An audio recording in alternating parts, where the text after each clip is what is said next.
Welcome to the fourth session. And actually, this is the second session for day 2. The title is Localizing Disaster Risk Reduction. Maybe a fitting way to start, a principle of subsidiarity says that the nearest to the problem should solve the problem. So this morning, we will have 4 excellent presenters, and let me introduce them all together, and then we will request them after 10 minutes of their presentation to go back to their seat, and then we will have the Q&A after all the presentations. It is my pleasure to introduce our presenters this morning. The first presenter is Bhesh Parajuli. He is a Senior DRM Policy Officer of Nepal Office IFRC. He will be talking about Municipal Disaster Risk Governance Assessment Tool, a guide to strengthen risk governance at local level. The second presenter will be Marufa Akther from the University of Otago.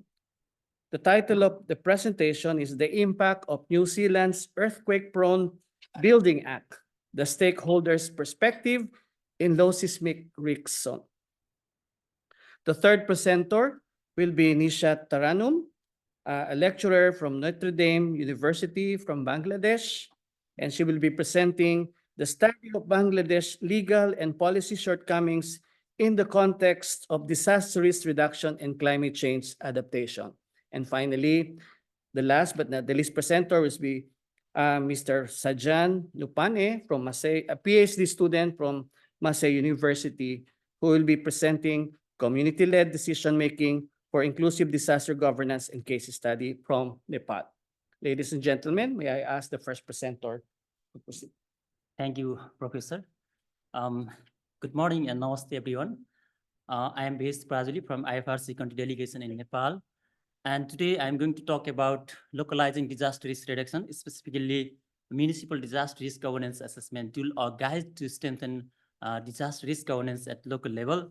So particularly, I'll be focusing on the development process of the tool and lesson learned from the piloting process and next steps. The next step is we are planning to roll out the tool and the rollout plan of the tool. So it is community. It is commonly acknowledged that the all disaster starts and ends locally, and primary neighbors, community volunteers, community-based organizations are the first responders in any disaster. So the primary aim of this tool is to strengthen local communities, local governments, local municipalities, and to capacitate them to respond, to prepare better and respond to the disaster. So having said that, let me start with my presentation slides. So in 2015, Nepal enacted a new constitution. So since the 2015 tragedy of tragic earthquake in Nepal, so Nepal has undergone through various political and structural transformation. So in 2015, with enactment of the new constitutions, Nepal into the newly federalized structure. So in 2015, the Constitution of Nepal has provision disaster risk reduction and management as a single authority to the local government. However, it is the shared responsibility of all 3 tiers of government: local government, provincial government, and federal government. The local government has authority to deal with all DRM cycles. So they have the solely authority on disaster risk management.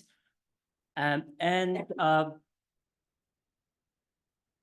in 2017, the government came up with Disaster Risk Reduction and Management Act, and the Local Government Operation Act also. And IFRC started initial discussion with the Ministry of Federal Affairs and General Administration, which is the focal ministry, to liaise with 753 local municipalities. So IFRC started discussions how we can support to assist the local municipalities, to assess their capacities on disaster risk management, and so they can come up with some plans and implement at local level. So in 2017, the new federalized structure, the scope of disaster risk management profoundly, changed and transferred to the local government. And Disaster Risk Reduction and Management Act also clearly defined the rules and responsibility of local government. And with the devolution of these rules and responsibilities of local government, the IFRC initiated dialogues with the ministries and um, and it was the disaster law checklist, how we can support to test the checklist so the municipalities can understand their roles and responsibilities in disaster risk reductions, and they can plan and they can develop their rules, their guidelines and laws as per the new mandate. And in 2017, IFRC initiated dialogue, and in 2018, government of Nepal introduced 10 years, 12 years strategic plan of action on disaster risk reduction with that is aligned to Sendai framework, and also disaster risk management policy at national level.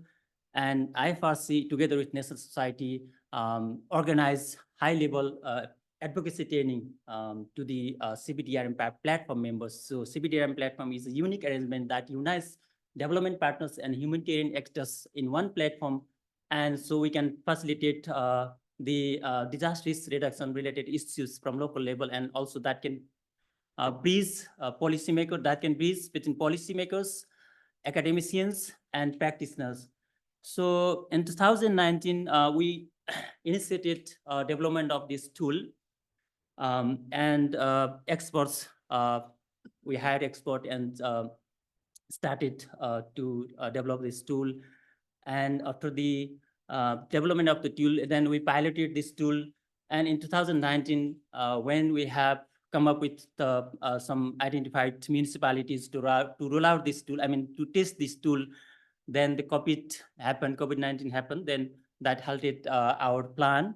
Then in 2021, then we organized orientation session to facilitators and piloted the tools in some municipalities. And in 2022, we couldn't pilot the tool. And in 2023, we again piloted the tool, the revised version of the tool in some municipalities, and to incorporate, to collect the feedbacks from the local municipalities. And a national technical working group was formed that is led by Ministry of Federal Affairs and General Administration. And the technical working group finalized the tool, and that was submitted to the ministry for the endorsement, but it took almost 1 year. Then in 2024, finally the tool was endorsed in March 4, 2024. Minister level decision made to endorse the tool. Then in 2024 May, we had a orientation session inviting all the partners together, so we can have a common understanding while implementing the tools. So what is the tool in nutshell? It has 6 thematic components and 65 indicators. So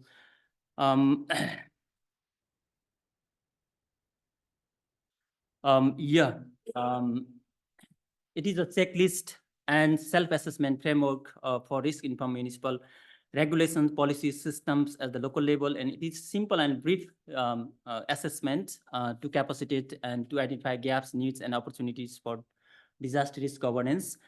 And it provides a status of risk governance to local government authorities, and it guides to design and implement disaster risk management plans, programs with more budget allocation on disaster risk management at local level.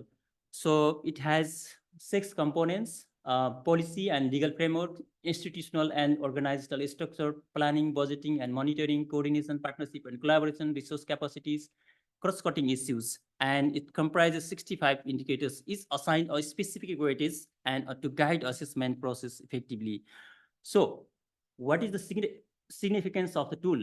So based on the piloting of the tool, so it was found highly effective and significant at local level. So it is effective to map out the existing status of disaster risk governance and better inform local decision makers and identify resources, capacity gaps, needs in risk governance, and invest in disaster risk informed governance. So strengthen their local laws and design and implement cohesive TRM policies and plans. So it is quite, it was found quite significant at local level. So what we learned from the piloting of the tool? Yes, from the piloting of the tool, yes, it helped local government to understand their priorities and it helped to make to realize their priorities and on disaster risk management, and it helped them to guide the local municipalities to develop their plans and policies. And also different municipalities have different challenges and they have different contexts and their needs are different. So their needs to be analyzed thoughtfully, and it is found significantly important to develop risk-informed planning and budgeting process so they can allocate times. So resource avenues also, it opens up resource avenues to both practitioners and academicians, and it is a catalyst in disaster risk governance. So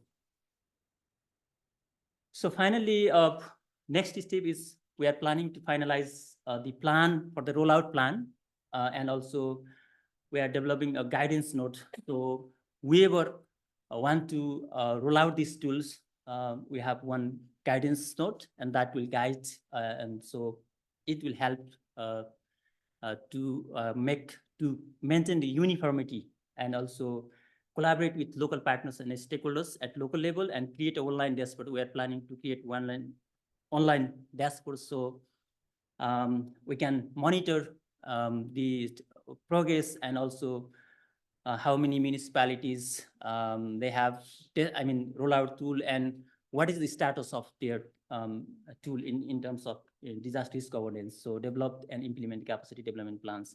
So after these rollouts, we support local municipalities to develop their capacity development plan in disaster risk management. Thank you for your patience, and any questions we can discuss. Thank you so much. Yora, and good morning. Welcome to my presentation, which will be the impact of New Zealand's Earthquake-Prone Building Act, stakeholder perspective in low seismic risk zone. In this room or outside of this room, we probably know that how important law and policies to prevent or to reduce any disastrous effects in national, internationally, and locally. And especially it's very important for earthquake because it happens infrequently, but the effect of earthquake is very prominent in terms of death toll and economic loss. And also, you know that New Zealand is a very earthquake-prone country. We have several earthquake occurrences previously, and the most recent one is the recognizable one, the Christchurch earthquake, and its economic toll, I think, very highest in terms of any natural disasters effect. Probably the most recent one compared to Gabriel, but before that, it is the highest economic toll. So to prevent or to reduce, we know that earthquake can't be prevented, but to reduce its effect and also to build more resilience in the community or in country-wise, we have several tools as well. Which is the Primary Act, Resource Management Act in 1991, which defines the safe zone or safe land where we can build our built environment. And it also defines the local authority who performing this role. Then we have our core primary act, which is Building Act, developed in 2004. And before that, we have several standards and building codes that was enacted in various time. And after the Christchurch earthquake, New Zealand developed a new legislative measure, which is known as Earthquake Prone Building Act 2016. I will talk depending on this act primarily, but before performing this act, basically the earthquake resilient development tool depends on Resource Management Act and Building Act and the design standards. Apart from these laws, we have several systems or act, which is Art Commission Act. Now it's called as Natural Insurance Act 2023. But before that, it was only dealing with earthquake insurance. Now, this bill also cover other natural disaster like landslide, fire, storm, and flood. So the Building Act and also the subsequent one, Earthquake Prone Building Act,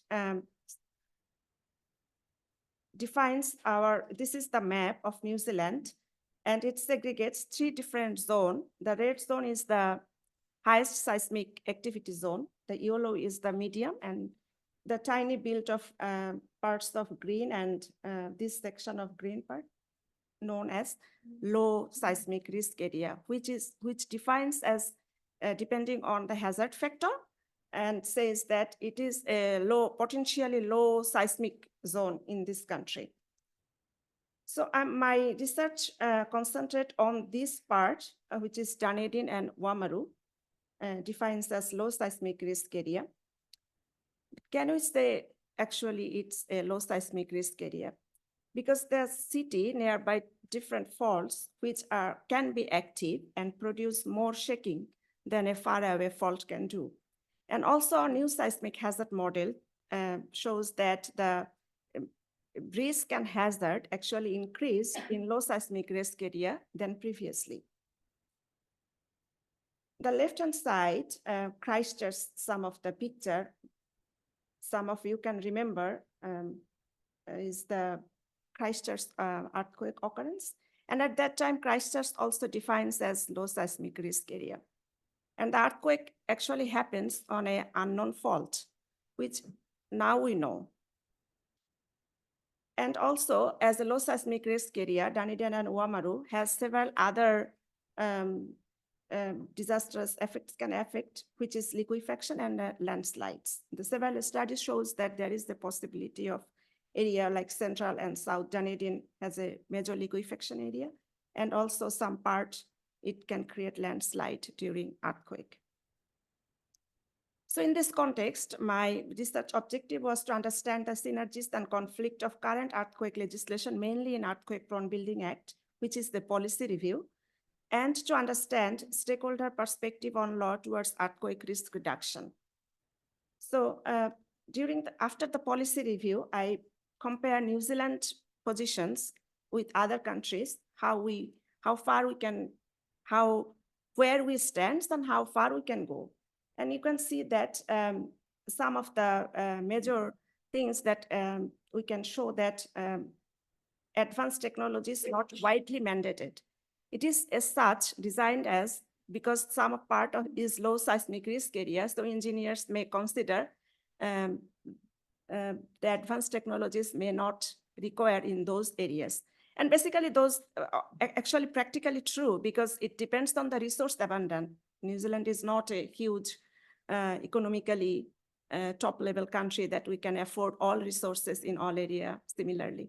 But it may create a complacent because our legal instrument says that we have certain period of time to find out earthquake prone building and to remediate those. And also, you can see that the assessment of existing building, which is a very important part of earthquake resilience, that most of the countries like Japan, United States, in California and Chile, this is mandatory. Also, it is mandatory in Italy, which is not as high seismic risk country as New Zealand.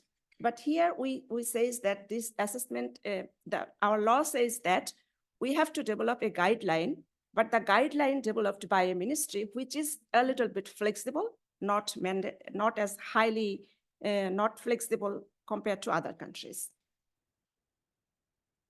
And also you can see that our major problem is retrofitting problem, because the Earthquake Prone Building Act, it is only the assessment of those buildings. But after that, what happens? We are not guiding to the community or the people or whoever dealing with the buildings, that we totally relying on our insurance market, which is not very stable or very strong compared to other countries. And also there is a very limited government-led initiatives and programs about public awareness. Not why, what is the situation of the stakeholders? Stakeholders meaning that who are dealing those acts, who are practicing, who are implementing, and who are affected. So you can ask me like, who are the affected people? Will be the homeowner, but this is the homeowner part is out of scope of my PhD program. So I only interviewed the people or the homeowner, which is the commercial building and the government or institutional buildings. So we can see that there is a, here is the result of some of my findings, that the stakeholder are risk seeking. Most of the across the region, the stakeholder underestimates the earthquake occurrence probability in low seismic risk area. The reason is rarity of the event. Dunedin and Oamaru, we hardly experience earthquake in those areas, but this is not meaning that there is no potentially, it's possible that no earthquake will happen. And also we see that our stakeholders are loss aversive, and they are sensitive to damage because of the experience of previous earthquake in Christchurch. And we can see it across the stakeholder community, there is a uncertainty of how you retrofitting and a preparedness of the building. But there is a controversy, as always says, that our law guiding us if long-term temporal flexibility, like in low seismic risk area, the finding of earthquake-prone building is up to 2032, but we can retrofit these buildings, got a time frame of 35 years. But in my study, I found it positively. They says that this time frame is required due to of the resource scarcity. So we can got the time frame, and then we can complacent to the law. So how we can recommend some of the positions here to avoid this situation, like for risk-seeking people, we can organize a campaign and emphasizing the real risk of earthquake occurrence. We can highlight the potential consequences of loss associated, making an example from Christchurch. And also government can now take an initiative to establish a clear guidance on the cost and benefit for retrofitting and upgrading buildings. And the temporal flexibility that I already mentioned, we can leverage this positive decision-making effect to garner the stakeholder support and proactive engagement in seismic resilience efforts. Thank you so much for your patience. Good afternoon, everyone. I'm Nishat Tarannum. I am currently working as a lecturer, Department of Law, Notre Dame University, Bangladesh. Today, I'm going to represent the paper, The Study of Bangladesh Legal and Policy Shortcomings in Context of Disaster Risk Reduction and Climate Change Adaptation. Bangladesh, being one of the most vulnerable countries for its multifaceted hazard risk projected to intensity under the climate change. And the human-induced global heating is responsible for the increases in both slow onset hazards, including temperature rise, drought, sea level rise, river erosion, land and water salinization. Moreover, it also increases the frequency and intensity of hazards such as tropical cyclones, thunderstorms, coastal storm, surges, heavy rainfall, floods, landslides.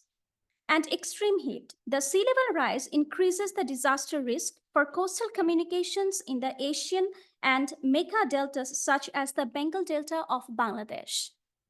Migrants and refugee communities can be highly vulnerable to these natural hazards, such as the Rohingya who fled to Myanmar to be highly vulnerable to the southern eastern Bangladesh and face cyclones, landslides, and flash flood hazard risks.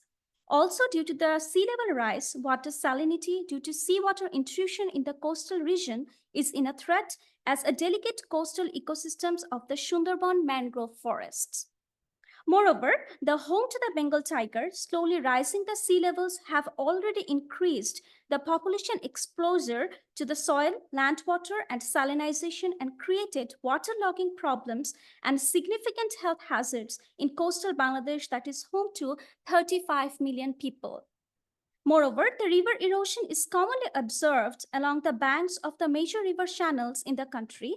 People living along the river banks are part of the most vulnerable communities as river erosions trigger human displacements and internal migration. Moreover, the landslides are particularly prevalent in the southeastern Chittagong hill tracts areas. During the monsoon seasons, the root causes of landslides vulnerability in the region were identified as hill cutting and deforestation for the housing development. The IPCC reported a strong correlation between global temperature rise and outmigration due to extreme poverty from agriculture-dependent communities. In 2020, the monsoon floods affected 5.4 million people and their livelihood and their homes, resulting in homelessness and prolonged displacement of the people. Also, according to the report of UNDRR 2020, recently it has been evident that there used to be a flash floods for 2 to 4 days during the heavy rains. However, in the last year, it has increased 7 to 12 days. As a result, the Sylhet division is currently facing has become the affected flood areas of the country. The water drainage system of the Ghortora and the Meghna River Basin in Haur area, which is an ecologically critical area declared by the Environmental Court Act and the Environmental Conservation Act of this country, has collapsed as the width of the river has reduced 671 meters. And a distance only 785 meters, a large part of the river is narrowed, thus disrupting drainage system. By following these guidelines of the Sendai framework and 2015, the DRR policies and strategies are stated within national development policies in Bangladesh. The Ministry of Disaster Management and Relief and the Ministry of Environment and Forest are responsible for the DRR and CCA respectively. And the significant legislations are Standing Orders on the Disasters 2010, the Disaster Management Act 2012, and the National Plan for Disaster Management 2021 to 2026. However, there are so many loopholes in the policies the policy doesn't identify the Disaster Management Council functions and the accountability at the national level. Moreover, the SOD determines the community task where performance and support are lower from local communities and commitments purpose to response and policy execution. The policy also does not specify how the national level DMCs will function to fulfill their assigned responsibilities. Bangladesh government have established an institutional framework for disaster rescue, relief, and rehabilitation activities. The framework policy consists of 2 layers of structure. The first one is the national level structure and the local level structure. Additionally, it possesses several special coordination committees such as Municipality Disaster Management Committee, Disaster Risk Reduction Management Committee, City Corporation Disaster Management Committee, Union Disaster Management Committee. Besides this special committee, there are other 22 top-down ministerial committees are there. And apart from this, the City Corporation, Poroshobha, Union, Disaster Management Councils are directly responsible for the implementation. Meanwhile, the role of the District and Upazila Disaster Management Council is mainly one of the supervision. Furthermore, the policy does not specify how the multi-sectoral and multidisciplinary committees accommodate these DM duties within their regular activities. The SOD has guided huge tasks at different stages of disaster management at the local level. Yet the District Relief and Rehabilitation Officer, which is named as DRRO, at a district level and the Project Implementation Officer, PIO, at the Upazila level is the only executive staff of the DDM in each administrative zone. Their knowledge and capacity to respond to the huge DM duties is too weak. Although the policy is mentioned, the local disaster management council are supposed to execute disaster management related activities at the local level. However, it is not clear from the policies to what extent the committees are ready and capable of taking on such huge responsibilities. The Ministry of Disaster Management, through the Department of Disaster Management, is responsible for monitoring at the local level.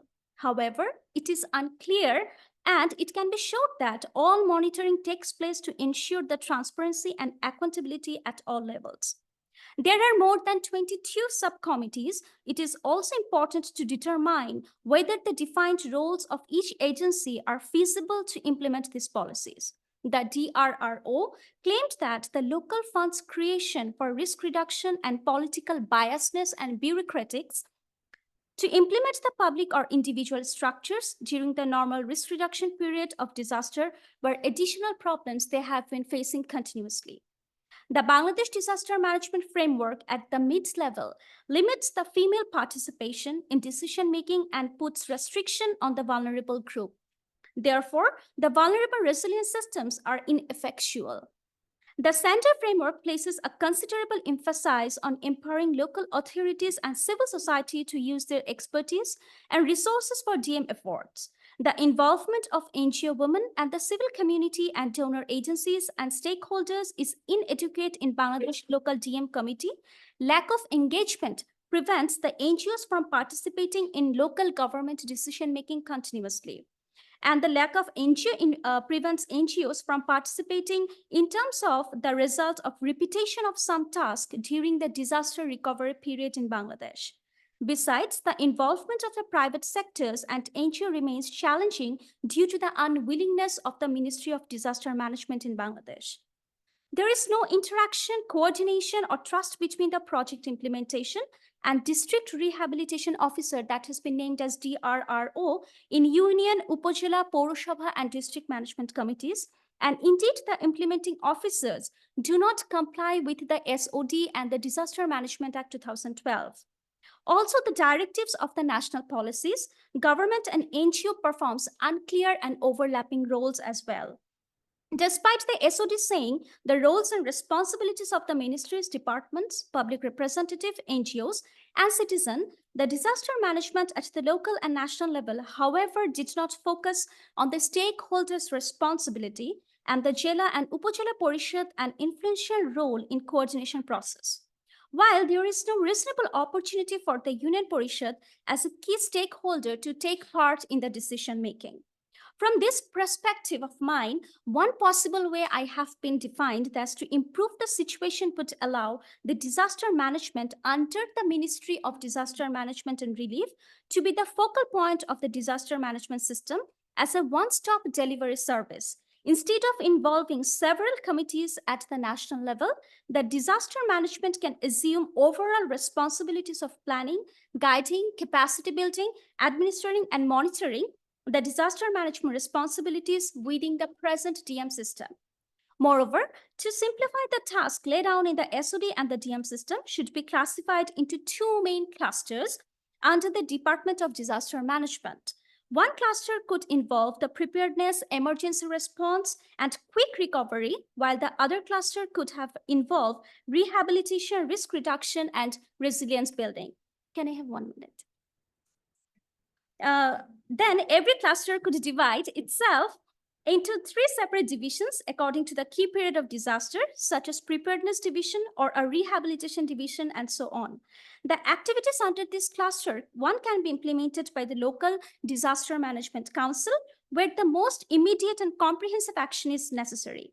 And the effective clusters two can be implemented by the root level officials of different ministers as a part of their regular duties over the year. In this way, all divisions and sections of the two clusters can play their role under the Department of Disaster Management, and the chain command can be established from the Ministry of Disaster Management and Disaster Management Department. Thank you so much. Good afternoon, everyone. I'm Sajan Neupane. I'll be presenting some of the work that I did in disaster risk reduction and management, involvement with communities, and my presentation might connotate has connotation of some of the advocacy works that needs to be done and has been done And I would also like to acknowledge the community that I worked with in past several years, and through which I have prepared, I have got the learnings on how community-led decision-making is required and how that brings effective or at least inclusive disaster governance. So Nepal is exposed to multi-hazard, including geophysical to hydrometeorological hazards. So it is one of the most vulnerable. It is one of the vulnerable country in the world. Though we have a low mid exposure, however, the vulnerability due to the socioeconomic conditions and the prevalent systems regarding social structure, hierarchical systems, caste-based, ethnicity-based identities. It poses several additional vulnerabilities that we have, we need to address, and we are thinking about it. And if we look at the trend of last years, there's an increase in hydrometeorological hazards across the country, resulting in loss of lives and property. So floods, landslide, heavy rainfall, storms, windstorms, and then flash floods are major hazards that are significantly increasing. And these are resulting in loss of uh, lives and property. And as flood is the most frequently occurring hazard in the country, with around 85% of the annual estimated loss in disaster is due to the flood. So we have a significant population living in the southern part of the country, and the urbanization is increasing. People migrate from hills and settle in the areas. And now as population increased, people are living near towards the rivers. And we have several thousands of rivers flowing from the small Siva lakes, which we call. It's a kind of middle low range mountain up to 1,000 meters. And those are the rivers which create flash floods in monsoon. And I would also like to share that Nepal receives the monsoon rainfall, which is 80% of the total rainfall of the country from the months of June to September. That's why flood has been a major significant hazard in the country, which has a widespread societal impact. And there are many small and micro scale emergencies occurring every year, and it's becoming more frequent, and it's increasing as we go on, as we are seeing. And as a yeah, so when we look at the legal provisions on how disaster risk reduction management in Nepal is being developed, so there are a few things has already been shared by my colleague from Nepal. However, the 2015 constitution that provided a bottom-up participatory and inclusive planning that envisioned how this bottom-up inclusive and participatory process need to be initiated at all levels of the governance. And in that same essence, the Disaster Risk Reduction and Management Act provided was formulated, and it was a shift in disaster management in Nepal, changing from the response-based policy legal framework to the disaster risk reduction management-based approach, which included all cycles of disaster management. And this was subsequently cascaded to the province, the subnational level, provinces, and the local government level.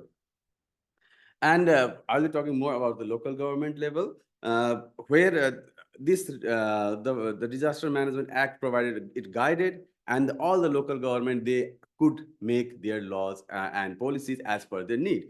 And there are several policies which have been made based on this local government Disaster Risk Reduction Management Act, the Disaster Risk Reduction Strategic Plan of Action, which aligns with the National Plan of Action and ultimately with the Sendai framework. And then the Preparedness and Response Plan, Local Disaster and Climate Resilience Plan, and so on. So there are many of the plans being prepared. And so we passed the first 5 year of the new governance structure. And then from last 2 years, so we are entering the second phase or second year. So there's kind of progress in local laws and policies at local level. So I'd like to talk about the Local Disaster and Climate Resilience Plan, which has envisioned from the Local Disaster Management Risk Management Plan, LDRMP, which you used to call previous. So this was kind of envisioned in order to how we engage with the communities at different process of preparing local disaster and climate resilience plan.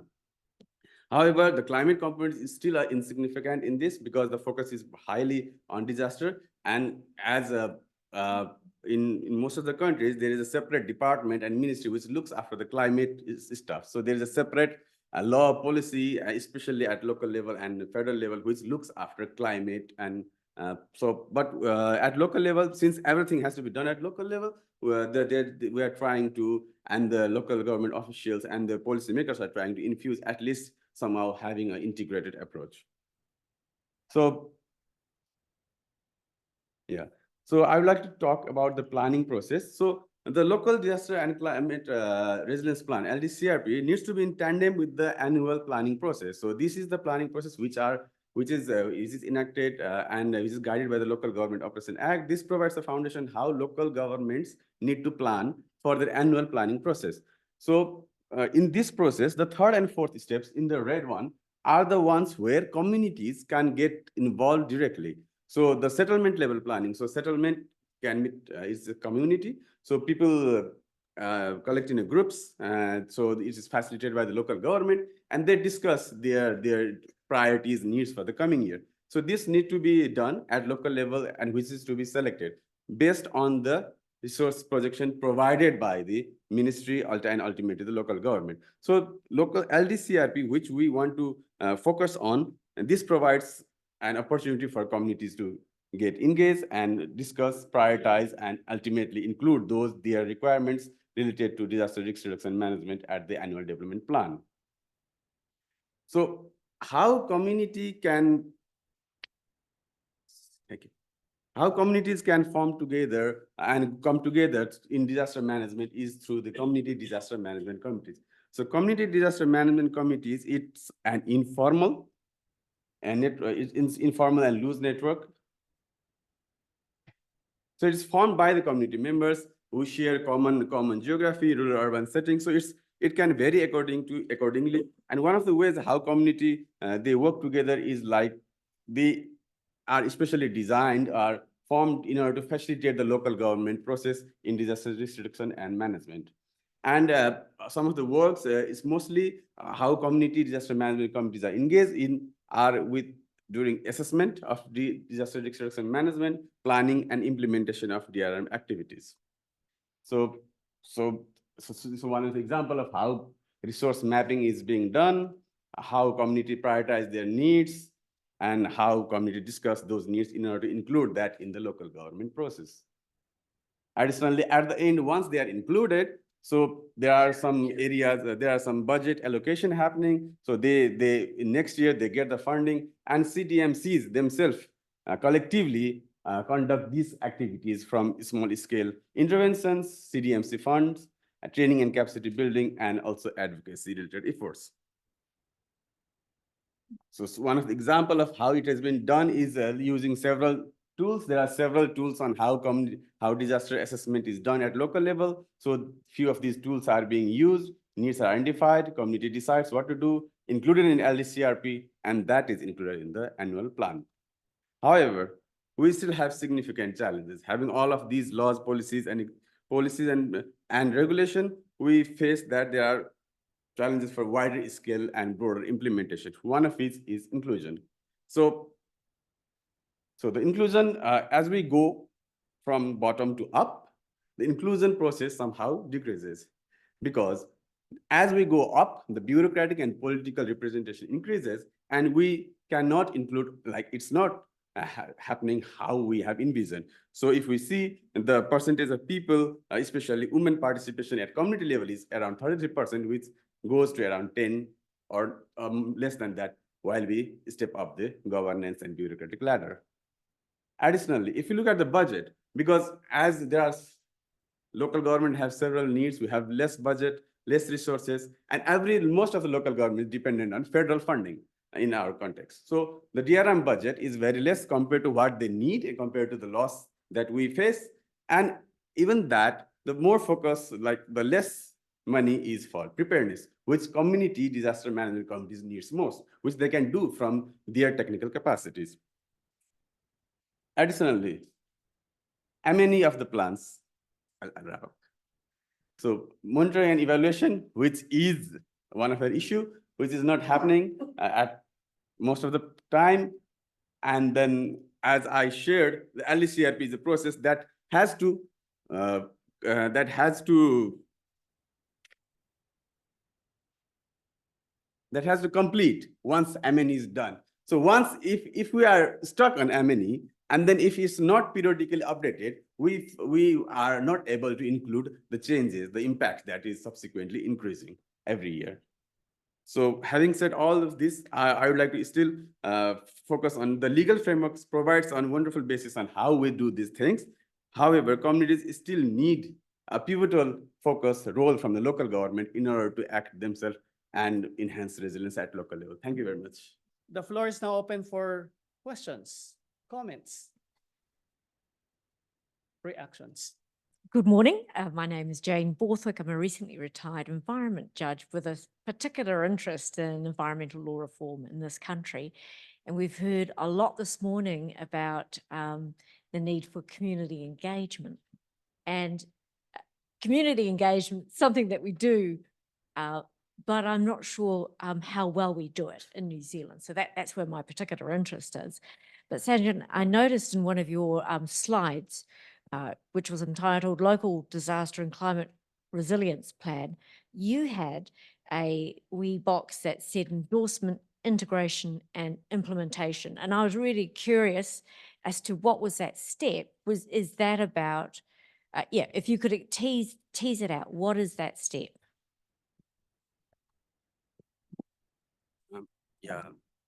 So as I talked about the local disaster and climate resilience plan and the annual planning process, so those two things are happening parallelly as per their own requirements. So the annual planning process is an overall cycle where everything is decided and it goes through the municipal council process. And LDCRP, when prepared, it needs to be endorsed. It's just a step that needs to be endorsed by the council and the executive committee in order to get that integrated into the annual planning. So that the LDCRP activities that has been identified in LDCRP in all 4 disaster management cycles, that would be included in the development budget plan of the local government. So so that process ensures that this should be included and it should be endorsed by the municipal executive in order to get it funded by the local government financial or fiscal process.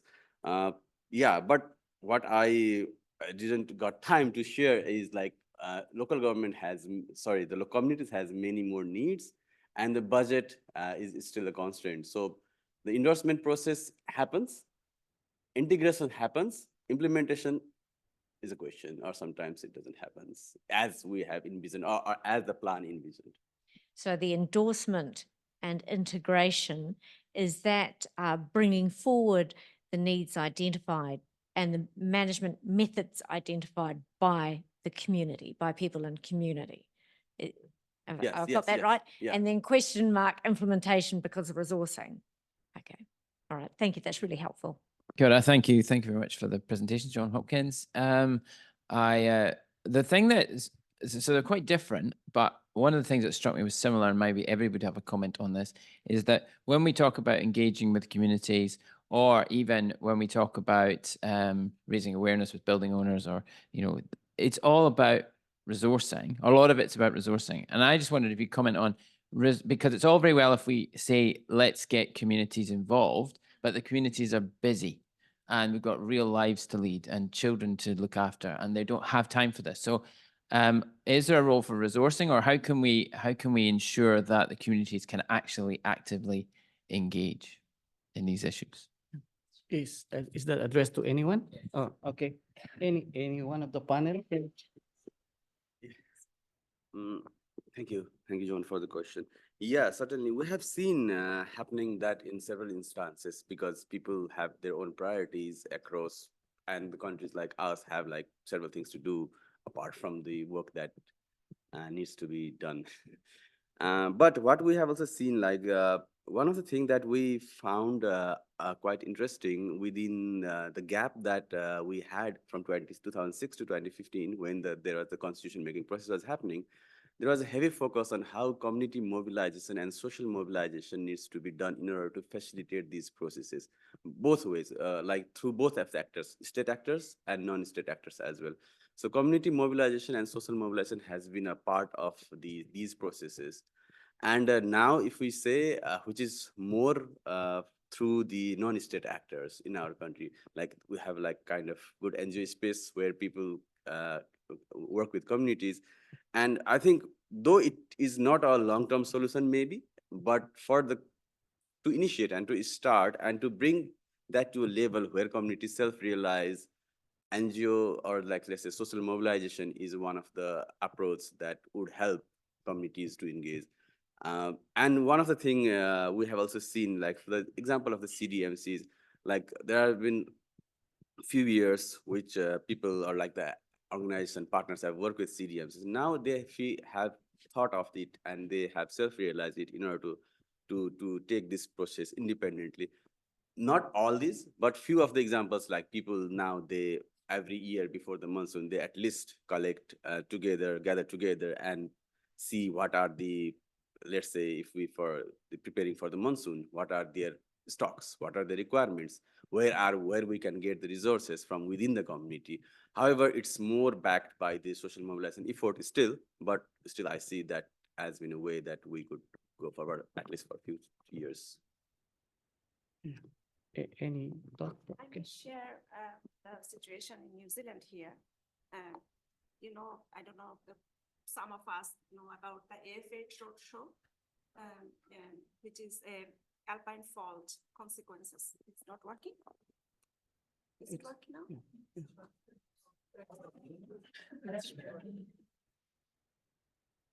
It's okay now? Yeah, we can hear you. Yeah, I think we can hear you. Oh my God. Okay, the AFA Roadshow is alpine fault consequences of earthquake happening by a group of people. And the roadshow along the site of the alpine fault, which is not a program by community led, but it is the awareness program for the community. So it's a science-based communication program. It's happening several years, I guess, and I found it very effective in Wamaru, especially because my case study belongs to Dunedin and Wamaru.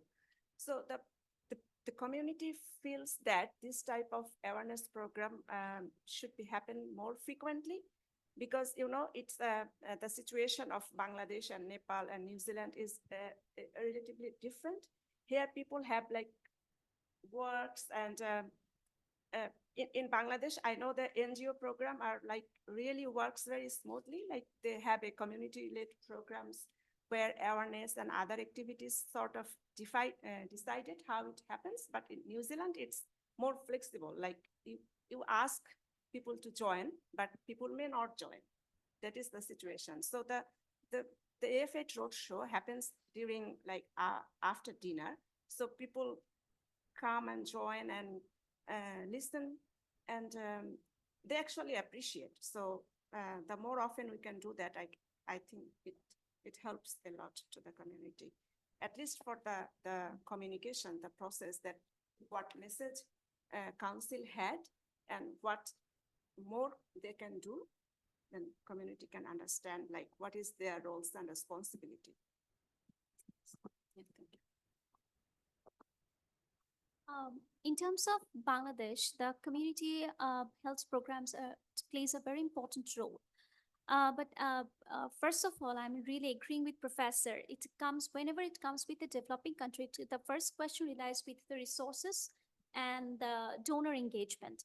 And in terms of NGOs, it's a very important point. Like if I tell about the policies, in terms of the national policies, it lacks the process how the NGOs will be coordinating with all the disaster management councils, Department of Disaster Management, Ministries of Disaster Management, because there are almost 22 top-down tiers. So what happens in a big country like Bangladesh, if I may say, there are many divisions and districts like Chittagong, Patuakhali, Kishoreganj, and Hatia, Shondip. These are the divisions where the money or the donors how the NGOs can reach very late, and where the risk disaster period, then it crosses and the disaster risk engages more and more. So in terms of community, it's basically more on, it depends on the government realization and more participation from the government, as well as including it to the national policy and enactment of national act as well. Because whenever it comes to the policy, how the policy will be engaged, when there is an amendment of national act in terms of developing countries, the act resourcefully works to potentially increase the community engagement. So therefore, these are the things that needs to be approached in a developing country like Bangladesh. Thank you. Bhesh?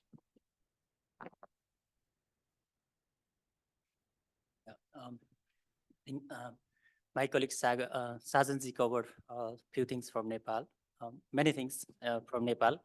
So as I understand, in the new federal structures, the local governments, they have wider roles and responsibilities, and they have bigger, resources right now, and also, in terms of compared to the previous government mechanism, these days they have more resources to allocate and to implement. So they have the 7-step planning process, as Sajanji presented. So the first step is the consultation with grassroots level people, community level people. So the government, local governments themselves are very much proactive these days to engage local communities, the most vulnerable communities, those who are at risk.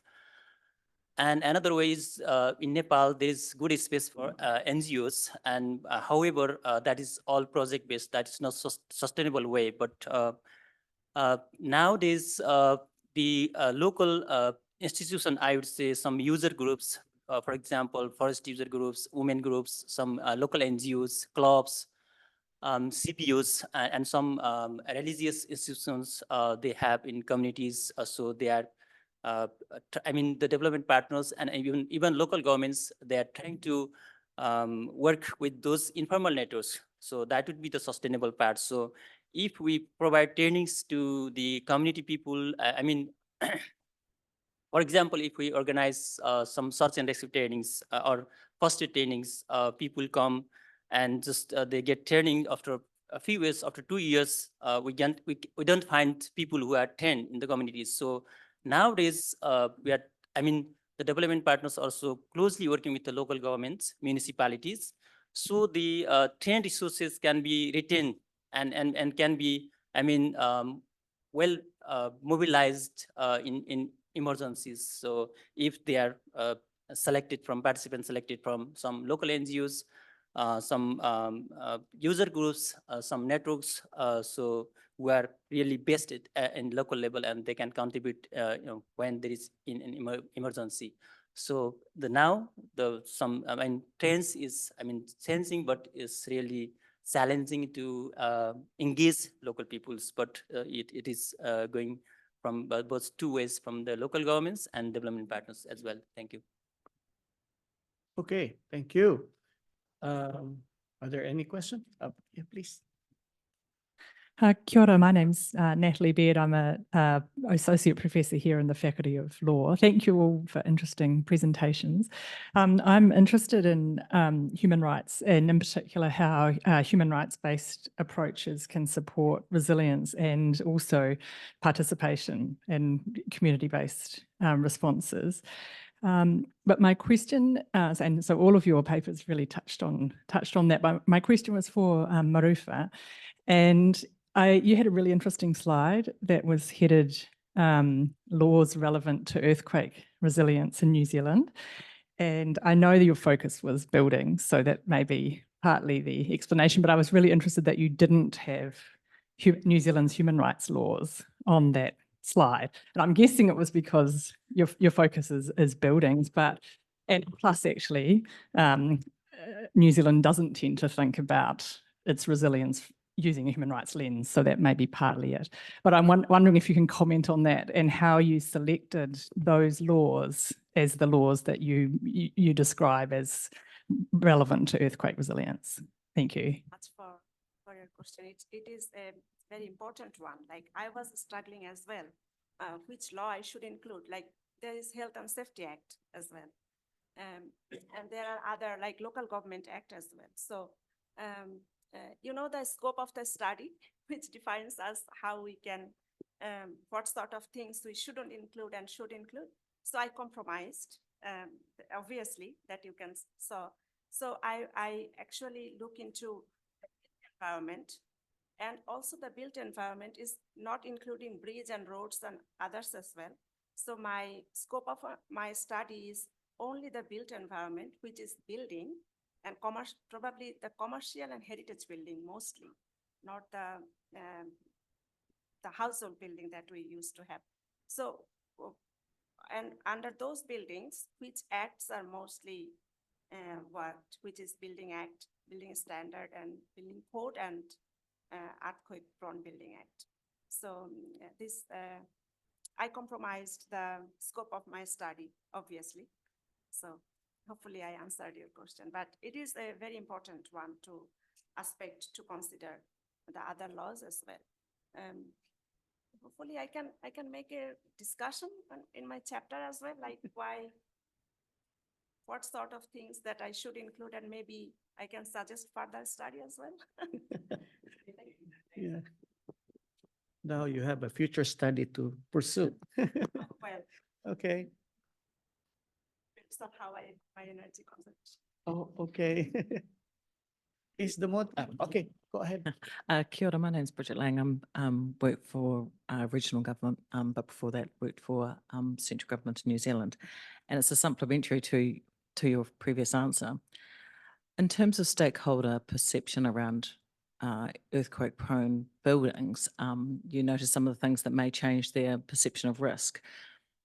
Have you looked at the interplay with the fact that we tend to kick in a regulatory way, we keep on kicking that can down the road? We know that local government and central government keep on pushing back, say, commercial buildings requirements to ameliorate their scales against the building code. And did you look at that in terms of stakeholder, like, I guess, more public perception around risk? Thank you. Thanks for it's a lovely question. So I also define my stakeholder, like which type of stakeholder I want to interview. And obviously the homeowners, the vast majority of the stakeholder, it was out of scope of my study. So mostly I interviewed commercial and heritage building owner, and also the practitioner, like who implements the law, and also who the law guided by the agency like MBE as well, and also the local government. So there is an important aspect is that obviously it was, I found the fact it is that some of the phenomenon guided by central government practiced and implemented by local authority, and whoever don't have any control over that, the guidelines set up by the central agency, and they just implemented it. So sometimes the local issues are really ignored. Some of the example that I can, for example, the guideline the MBA developed to find out the Earthquake-Prone Building Act. The guideline is developed for national-wide, and it is divided on the basis of risk and hazard factor, but some of the local issues was not accounted for, obviously. For example, the building which is developed before 1935 is not included for low seismic risk area. That doesn't mean that those type of building are absent in Dunedin and Wamadu. So obviously, I don't know that answered your question or not. Or I guess what I was sort of wondering about or getting at is if you have, no matter who the stakeholder is, if it's the property owner or the people who have to, operationalize regulation and legislation, no matter who's involved, if we keep on changing the timeline, that hardly would make you think that it's an imminent risk. And you spoke earlier about AF8, and we know that risk profile for AF8. But if at the same time we have legislation that is saying, oh, you can have a bit more time, you can have a bit more time, I guess I wanted to know, how does that play into people's, it hardly gives impetus for action if we keep on kicking the timeframes down the road. And I was just wondering if you kind of looked into that aspect of it. Did it change people's, I guess I'm wondering if previously the legislation say you have to remediate by X date, and then a change in law comes and goes, actually, you've got another 15 years. Surely that gives a signal that you can just cool your jets on being worried about the risk, you know? So I'm sort of just wondering if you'd been looking at that. Well, the temporal factor I cannot consider during my study, but it could be a interesting way to look into that, because there is a study of people like how perceive risk and hazard at time, and maybe they can, and the study continues after like 10 years, how we perceive, but in my study, it was not actually. Over. Okay. Yes.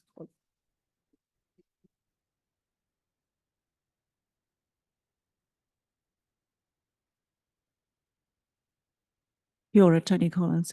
This is more a comment just following on from that last discussion. It's a bit, again, it comes down to psychology as well, doesn't it? Because we term our zones around New Zealand as low, medium and high.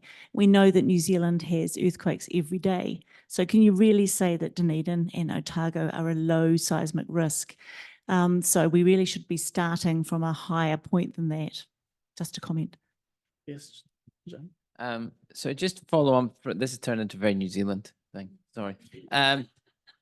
But there's some work done by Olga Filipova, which was about the building regulation that was introduced from Wellington, where they introduced after the Kaikoura earthquake, and they said, right, you're going to have to fix your facades. They introduced it under emergency powers. So there was suddenly your facades has to be fixed. To be honest, I think it was the use. Somebody yesterday said, never let a good disaster go to waste, because it wasn't that imminent, but they knew this was a way of fixing the facade. So they'll ram it under emergency power. But one of the interesting things was that even though it had a short temporal time frame, the building owners didn't fix it, and they reviewed the legislation and discovered that it wasn't being done. But the reason wasn't that they didn't want to. It was because of the complexity of the process, and they just kicked the can down the road. And in that example, what was fascinating, it links to what was being talked before about not just the law in the formal sense, but the whole process. The council put in place a sort of package which included an engineer and, sorry, I can't remember, you know, the planning and people to monitor it. Because they found that, for example, they thought, oh, we'll reduce the regulation. So in the emergency regulation, they took the regulation away so engineers could sign off the facade safeties themselves, and none of them would, because then the risk is on you as an engineer. What if you get it wrong? So they didn't do it. So the end result, the success was the council stepped in, set up a unit to manage it, and I think all but one of the owners actually, you know, had a plan in place at least to fix the facades. So it's an interesting one about whether that temporal, there's clearly something in that, but it's also maybe towards, you know, an overall resource to deal with the risk. Apologies for being very New Zealand focused on that statement. Okay, thank you. Thank you for that. Would you allow your moderator to ask question? Because yeah. Okay, I'll ask Bhesh maybe. Because your tool is a pilot project, and of course, being pilot, there are a lot of challenges that you encounter. Can you tell us, because you're going to continue implementing this, I think in this year for the next 20 municipalities. So what were the challenges that you encountered and ways to improve this tool? Thank you. So first, I like to say this is, I mean, sorry, this is not kind of project, but this is the government-led process, but IFRC and National Society together supported this process. And so this is the government-led process, and this is the government tool. So if you see my presentation, so we had, I mean, it took a long time. So between 2015 and 2019, I would say that would be that was the one enabling environment. That time was quite enabling environment for to initiate this tool. Then from the 2019 to 2014, we had lots of, I mean, we worked a lot on that. So first we initiated dialogue with ministry, then we drafted the tool. And obviously this is the tool is focused to the local level. So it is the tool for this disaster risk governance assessment. So we have lots of tools and guidelines, strategies, policies, documents in Nepal, but I would say this is the first unique kind of tool that is more focused on disaster risk governance. So local disaster risk governance. So what is the status of local governance at local level? And if we see the my presentation, there are 6 components: these policy and legal frameworks and institutional and organizational structure, coordination and collaboration, and resource and cross-cutting issues, capacity building, all are related to governance and also risk governance. So definitely we face lots of challenges. So that's why it took a lot of, I mean, long time to get endorsed from the government. So now we are looking for the endorsement of the tool, I mean, rollout of the tool, implementation of the tool at local level. In Nepal, there are 53 local governments. We call that local municipalities, both including urban and rural municipalities. And Ministry of Federal Affairs and General Administration is the leading for this process. So has a plan to roll out this across all municipalities, but it is not possible within 1 year. So recently we mapped out that who are willing to support in this process from the development partners. So we received significant numbers of, I mean, response from the partners. So we received good response, and we have got list of 80 municipalities. And that means more than 10% of the total municipalities. So by 2024, we are planning to roll out this tool in at least 30 municipalities. Then we'll roll out this tool in a coordinated way. So there is, as I mentioned, there is a CBTRM platform, community-based disaster risk management platform, led by MOPAGA, that the Ministry of Federal Affairs and General Administration. And for that, IFRC together with National Society provides secretariat support. So where different development partners and humanitarian actors come together, and they share their experiences, and also they can share plans. And so the objective is to improve coordination between them. So we are looking to leverage resources between the partners. And so we are looking for the rollout of this tool in, I mean, more municipalities in coming years. So definitely we got challenges of this due to this frequent transfer of these government authorities in the focal ministries. So once the tool, I mean, tools is almost finalized and is submitted and is on the table of this, I mean, the official concern of officials, then it transfers, then another officials comes. So we need to brief from the beginning, and we need to, it took a long time to brief and to make understand the whole scenario and what is the, I mean, speed of the tool and what we are looking for this. So, and also to buy in from the other ministries. So if we see, I already mentioned that the in 2023, one technical working group was formed, inviting the representative from NDRRMA, that National NDMO, and other line ministries, Ministry of Forest Environment, National Planning Commissions. And so, yeah, that was also one challenge to get buy-in from all the different stakeholders. So now the tool